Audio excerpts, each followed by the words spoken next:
Modi sir నోట్లను రద్దు చేసినాక అప్పుడు పరిస్థితి ఎట్లుండే?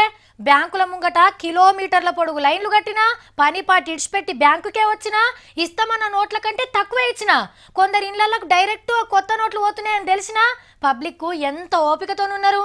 మా ఇలేకరన్నలు ఎవరు ముంగట పోయి మైకులు పెట్టినా అంటే ఇప్పుడు జరంత తిప్పలైతున్నాయి. కానీ మన దేశం కోసమే కదా, మంచి పనే చేస్తున్నారు కదా. మన కోసం మోడీ సార్ ఏదో ఒకటి చేస్తాడు, నల్ల పైకం దాచుకున్న పని అయిపోయినట్టే అని అన్నారు చాలా వరకు. గిసొంటి మాటలు వింటుంటే కొందరికి చిత్రంగా అనిపించేది, కానీ అదే నిజమట. ఇప్పటికిప్పుడు ఎలక్షన్లు పెడితే మళ్ళా మోడీ సార్ గవర్నమెంటే వస్తుందట.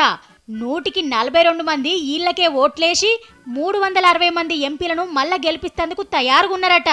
ఇక పార్టీలు పక్కకు పెట్టి ప్రధానమంత్రి ఎవరైతే బాగుంటుందని అడిగినా మోడీ సారే అని సాఫ్ సీదా చెప్పేస్తుండ్రట. డిసెంబర్ 30వ తారీఖు నుంచి 10 రోజులు 19 రాష్ట్రాల పబ్లిక్ మూతుల ముంగట మైకులు పెడితే మోడీ మోడీ అంటుండ్రట పబ్లిక్ అంతా.